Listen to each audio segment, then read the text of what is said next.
இங்கு நீங்கள் கௌரவத்துடனும் விருப்பத்துடனும் வேலை செய்ய வேண்டும். அதோடு நீங்கள் மான மரியாதையோடு இங்கு வேலை செய்ய வேண்டும். அப்படி விருப்பமில்லை என்றால் அவர்களை நான் இன்றே இப்பொழுதே விடுதலை செய்கிறேன். கூடாது.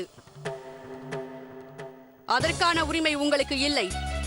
இந்த உரிமை ஷேன்ஷாவுக்கு மட்டும்தான் உள்ளது. அவர்தான் முடிவு செய்வார். ஷேன்ஷா அவர்கள்தான் முடிவெடுக்கும் உரிமையை என்னிடம் வழங்கி இருக்கிறார். நான் அதைத்தான் செய்து கொண்டிருக்கிறேன்.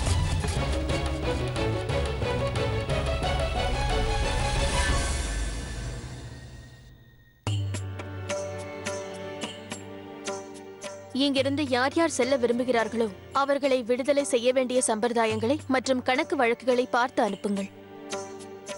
இது மற்றவர்களுக்காக. இங்கு வேலை செய்ய நினைப்பவர்கள் எதிர்காலத்தில் அந்தப்புறத்தை விட்டு செல்ல நினைத்தால் அவர்களும் இங்கிருந்து விடுவிக்கப்படுவார்கள்.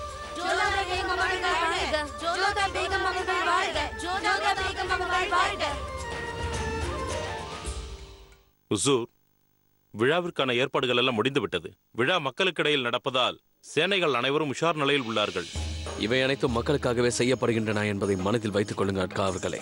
ஆகையால் மக்களுக்கு எந்த பிரச்சனையும் வரக்கூடாது. அவர்கள் சந்தோஷமாக இந்த விழாவை கழிக்க வேண்டும். ஆதாப் ஷேன்ஷா. நீங்கள் செல்லலாம் அக்கா அவர்களே. மீண்டும் ஏற்பாடுகளை பரிசீலனை செய்யுங்கள். உத்தரவு ஹுசூர்.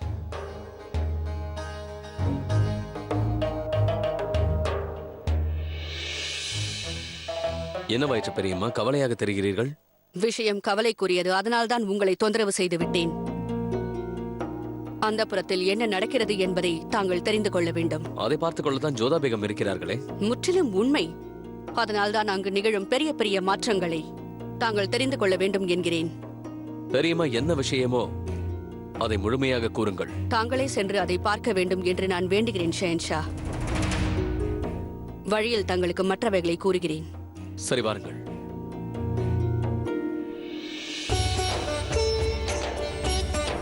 நீ நல்ல வேலை செய்தாய் ஜோதா. தாசிகளும் மனிதர்கள்தான். அவர்களுக்கு தேவையான சுதந்திரம் கிட்ட வேண்டும். இடையூறுக்கு மன்னிக்க வேண்டும். தாங்கள் சரியான வேலையை செய்தீர்கள் என்று ஒப்புக்கொள்கிறேன். ஆனால் மகாமாங்காவின் பார்வைதான் சரியில்லை. நிச்சயம் ஏதோ பிரச்சனையை எழுப்புவார் என்று தோன்றுகிறது.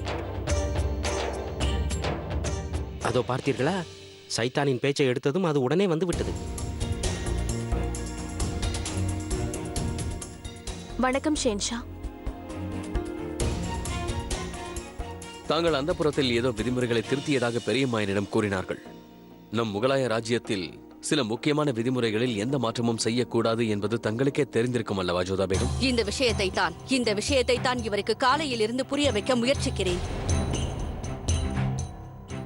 அந்த புறத்தில் சில வழக்கங்களை பல ஆண்டுகளாக பின்பற்றி வருகிறோம். நன்றி மகாமாங்கா அவர்களே. நீங்களே ஷெஹன்ஷாவை இங்கு அழைத்து வந்து விட்டீர்கள். நான் தங்களைத்தான் சந்திக்க வந்தேன். ஷெஹன்ஷா பல வருடங்களாக பின்பற்றி வருவதால் அதை சரி என்று நாம் கூறிவிட முடியாது.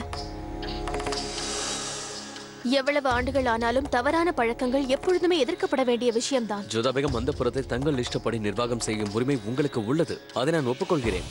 ஆனால் இப்படி பல வருடங்களாக பின்பற்றி வரும் சில விதிமுறைகளை யாரிடமும் கேட்காமல் மாற்றுவதென்பது... யார் பேச்சையும் நான் கேட்கவில்லைதான். அதேபோல் பல வருடங்களாக இங்கே அவர்களின் பேச்சையும் யாரும் கேட்கவில்லை. மன்னியுங்கள் பேகம் ஜோதா. தாசிகளையும் சேவகைகளையும் இங்கு வந்து சேவை செய்வதற்காகத்தான் அழைத்து வரப்படுகிறார்கள். அடிமைகளுடைய பேச்சை கேட்டுக்கொண்டிருந்தால் வேறு யார் இங்கு சேவை செய்வது? அவர்கள் தாசிகள் தான். ஆனால் அவர்களும் மனிதர்கள் தானே. தாங்கள் கூற வருவது எனக்கு புரியவில்லை ஜோதா பேகம். ஷேன்ஷா, தங்களால் என்னோடு வர முடியுமா? நிச்சயமாக. நீங்கள் என்னை அனுமதித்தால் எந்த பிரச்சனையும் இல்லை என்றால் நான் ஷேன்ஷாவை அந்த புறத்தில் சில அவலங்களை காண அழைத்து செல்ல விரும்புகிறேன். அழைத்து செல்லலாமா மகாமாங்கா அவர்களே? கண்டிப்பாக. நான் என்ன சொல்ல போகிறேன்? வாருங்கள் ஷேன்ஷா.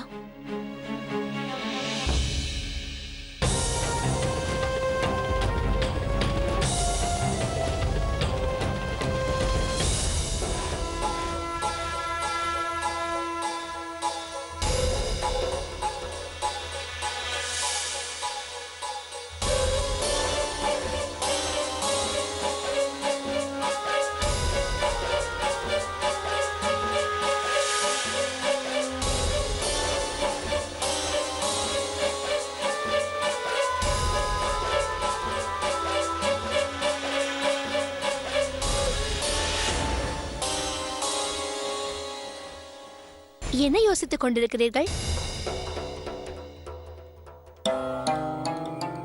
ஒன்றுமில்லை. நான் என்னுடைய தலையெழுத்தை பற்றி யோசித்துக் கொண்டிருந்தேன். இப்படி வா, அருந்துகிறாயா? வேண்டாம். சரி, இங்க என்ன செய்கிறீர்கள்? விழாக்கான காரியங்களை தாங்கள் செய்து கொண்டிருப்பீர்கள் என்று நினைத்தேன். இல்லை. ஷெகன்ஷா அவர்கள் என்னை ஒரு புறம் விடுதலை செய்துவிட்டாலும் ஷெகன்ஷா அவர்களுக்கு என் மீது இன்னும் நம்பிக்கை வரவில்லை. எனக்கு இன்னும் எந்த பதவியும் பொறுப்பும் அவர் கொடுக்கவில்லை. அதற்கு தாங்கள் என் அண்ணனிடமும் இந்த ராஜ்யத்திடமும் என்னிடமும் தங்களுடைய விசுவாசத்தை நிரூபித்தாக வேண்டும். உங்கள் அண்ணன் ஜோதா பேகத்திற்கு விசுவாசத்தை காட்டுவது போல். ஜோதா பேகம் எவ்வளவு அதிர்ஷ்டசாலி என்பதை நினைத்து சில நேரம் எனக்கு வயிறு எரியும். ஜோதா உடல்நிலை சரியாக விட்டது என்ற காரணத்திற்காக அவர் விழா ஏற்பாடு செய்திருக்கிறார். அது மட்டுமல்ல, ஷெகன்ஷாவும் எவ்வளவு அதிர்ஷ்டசாலி என்பது உனக்கு தெரியுமா? ஜோதா பேகத்தை போன்ற அழகான மனைவி அவருக்கு கிடைத்திருக்கிறார். ஜோதா பேகம் யாருடைய மனைவியாக இருந்தாலும் அது அவர்கள் செய்த அதிர்ஷ்டம்தான். சரி, அதையெல்லாம் விடுங்கள். விழா ஏற்பாடுகளை சென்று கவனியுங்கள். தாங்கள் கூறுவது சரிதான். அதுவும் விழா ஜோதா பேகத்திற்கு என்பதால் அதை அருகிலிருந்து பார்த்துக் கொள்வது எனது கடமை அல்லவா?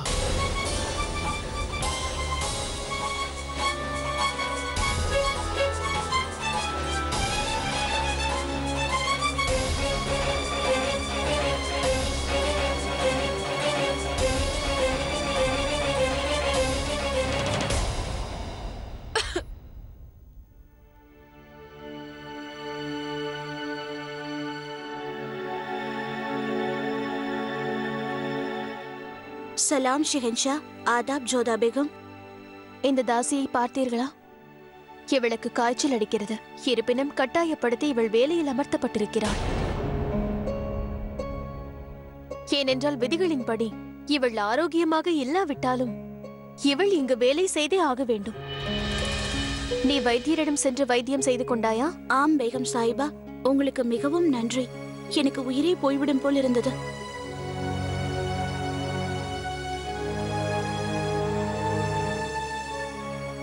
வாருங்கள் ஷென்ஷா.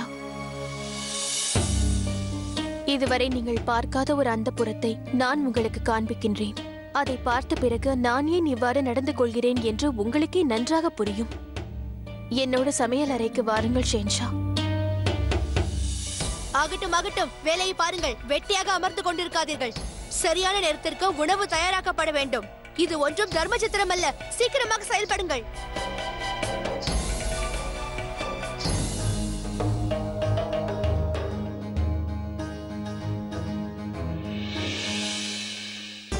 இவர்களை பார்த்தீர்களா ஷென்ஷா?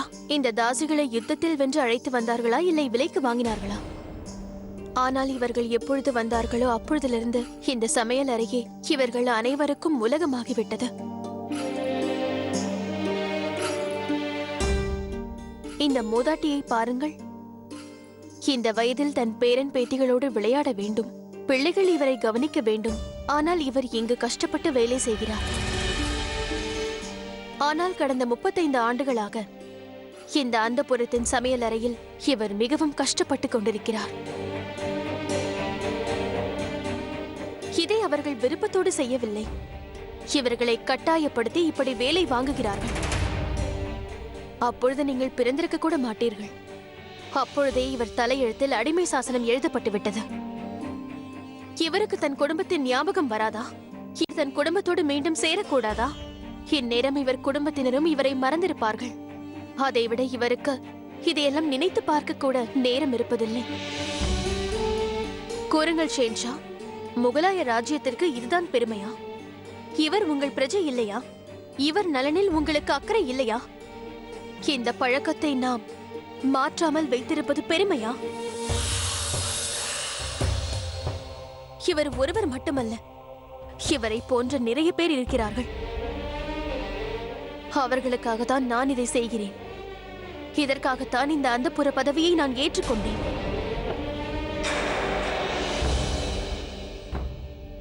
வாருங்கள் ஷென்ஷா.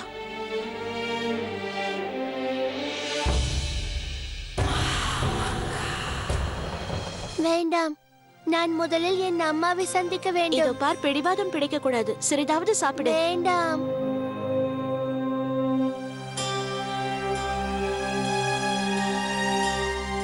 யார் இந்த சிறுவன் ஜோதா பேகம்?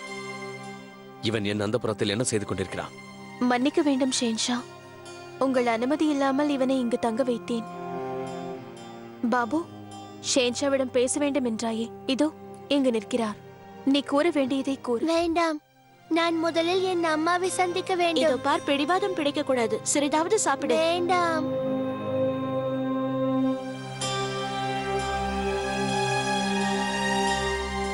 யார் இந்த சிறுவன் ஜோதா பேகம்? இவன் என் அந்தப்புறத்தில் என்ன செய்து கொண்டிருக்கிறான்? மன்னிக்க வேண்டும் ஷேன்ஷா, உங்கள் அனுமதி இல்லாமல் இவனை இங்கு தங்க வைத்தேன். பாபு, ஷேன்ஷாவிடம் பேச வேண்டும் என்றாயே, இதோ இங்கு நிற்கிறார். நீ கூற வேண்டியதை கூறு. நீங்கள் எனக்கு தீங்கு இழைத்து விட்டீர்கள் ஷேன்ஷா. இவன் என்ன கூறுகின்றான் ஜோதா பேகம்? இவன் பாலகன், மனதில் பட்டதை அப்படியே கூறிவிட்டான். நான் கோவிலுக்கு சென்றுவிட்டு வரும்பொழுது இந்த சிறுவன் உங்கள் வீரர்களிடமிருந்து தப்பித்து என் பல்லக்கில் ஒளிந்து கொண்டான். எப்படியாவது தன்னுடைய தாயை பார்க்க வேண்டும் என்ற ஆசையில் பசியையும் தாகத்தையும் இவன் மறந்து விட்டான். அந்த பெண்ணை உங்கள் வீரர்கள் தாசிகளின் பஜாரில் ஒரு முதலாளியிடம் விற்று விட்டார்கள். தாசியாக்கப்படும் ஒவ்வொரு தாயின் குழந்தையும் இறுதியில் சந்திக்கும் அவல நிலை இதுதான். இதுதான் நீங்கள் அறிய வேண்டிய உண்மை. அதனால் உங்களை குற்றவாளியாக நினைக்கிறான். ஆனால் இவன் இப்படியே இருந்து விட்டால் இறுதியில் இவனை ஒரு குற்றவாளியாகி விடுவான். ஒரு குழந்தைக்கு தன்னுடைய தாய் அருகில் இருப்பது மிகவும் முக்கியமாகும். அதை மறந்து விடாதீர்கள்.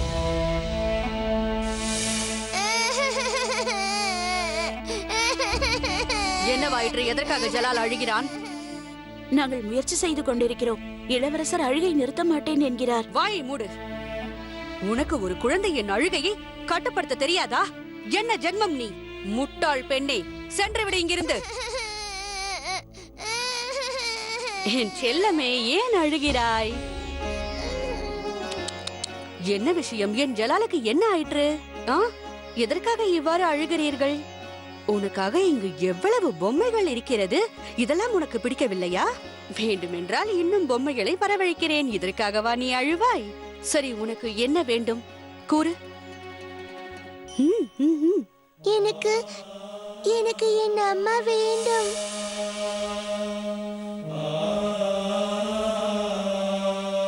உண்மையில் நான் உனக்கு தீங்கு இழைத்திருக்கின்றேன். ஜோதா பேகம் உனக்கு அளித்த வாக்கை நான் நிச்சயமாக நிறைவேற்றுவேன் என்று சத்தியம் செய்கிறேன். உனது தாயை நான் நிச்சயமாக கண்டுபிடிப்பேன். நீங்கள் மிகவும் நல்லவர் ஷேன்ஷா.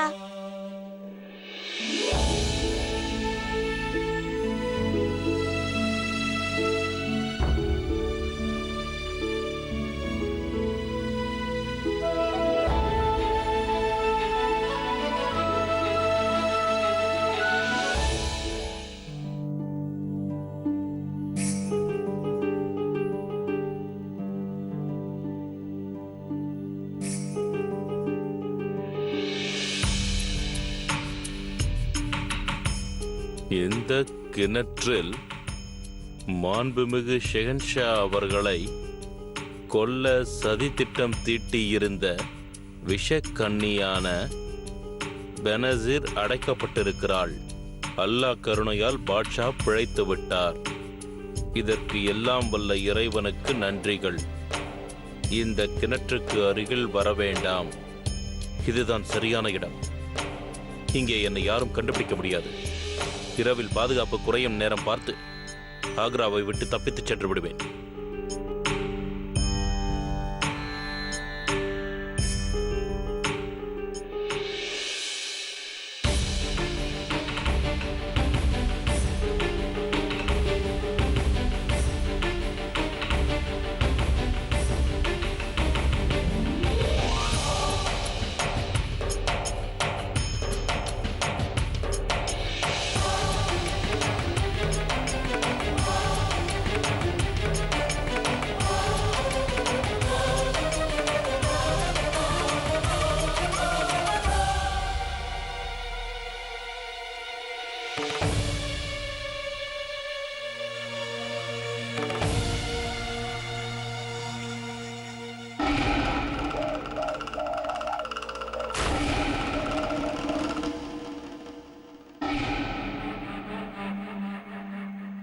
நினைத்ததை சாதிக்க முழுமையாக முயற்சி செய்து வீரமரணம் அடைந்திருக்கிறாய் பெனசீர். நான் உனது தியாகத்தை வீணாகப் போக விட மாட்டேன். உனது தியாகத்திற்கு பழி தீர்க்கப்படும். இது இந்த அபுமாலி உனக்களிக்கும் வாக்கு.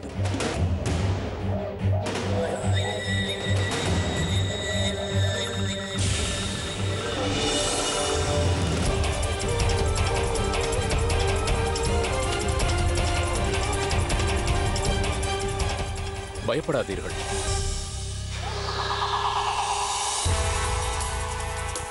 நான் தான். கூறு, என்ன செய்தி கொண்டு வந்தாய்? நல்ல செய்திதான் அபுமாலி அவர்களே. ஜலால் நாளை பகிரங்கமாக மக்களோடு சேர்ந்து விழாவை கொண்டாடப் போகின்றான்.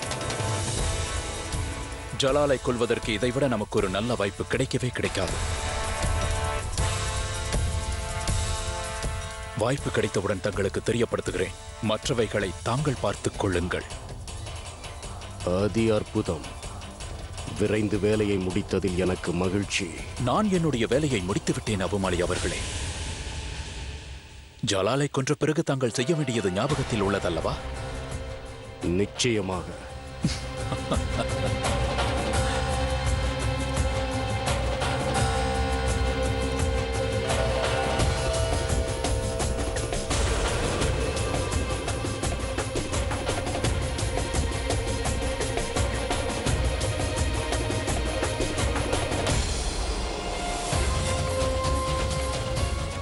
அபுமாலி ஜலாலை கொல்ல நினைக்கிறானா? ஆனால் இப்போது அபுமாலியை சந்தித்து சென்றவன் யார்?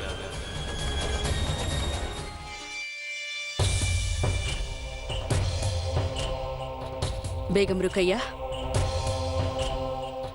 என்ன செய்து கொண்டிருக்கிறீர்கள்? பேகம் ருக்கையா, நான் உங்களிடம் பேசுவதற்காக வந்திருக்கிறேன். நீங்கள் செல்லுங்கள்.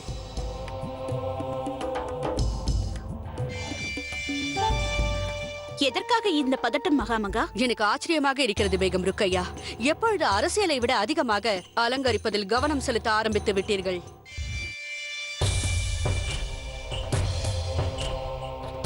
பேகம் ருக்கையா, என்ன செய்து கொண்டிருக்கிறீர்கள்? பேகம் ருக்கையா, நான் உங்களிடம் பேசுவதற்காக வந்திருக்கிறேன். நீங்கள் செல்லுங்கள்.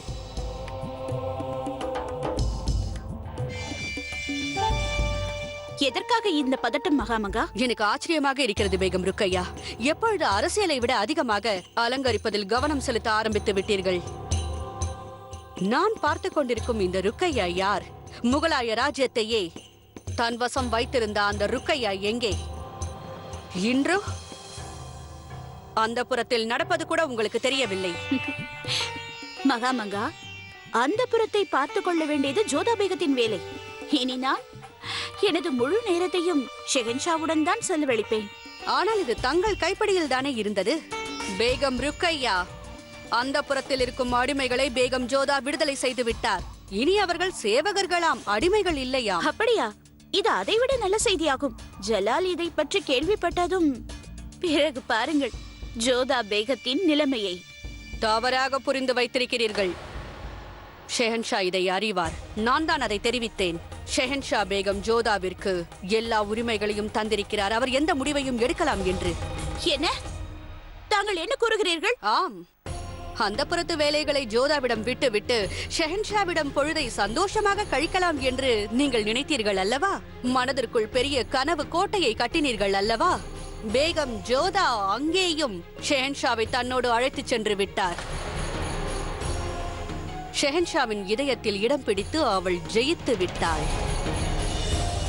நான் தங்களை எச்சரித்தேன், முன்பே தங்களை எச்சரித்தேன். ஜோதா முதல் முறையாக அந்த புறத்தில் காலடி எடுத்து வைக்கும் போது நான் உங்களை எச்சரித்தேன். பேகம் ஜோதாவை உங்களுடைய கட்டுப்பாட்டுக்குள் கொண்டு வருவது கடினம் என்று கூறினேன். ஆனால் நான் கூறியதை கேட்கவில்லை. இப்பொழுது பாருங்கள், பேகம் ஜோதா அனைத்தையும் கட்டுப்படுத்த ஆரம்பித்து விட்டாள். உங்களிடமிருந்து அனைத்தும் உங்கள் உரிமை, அந்த புறம், ஷெஹன்ஷா, அனைத்தையும். ஆனால் தாங்களோ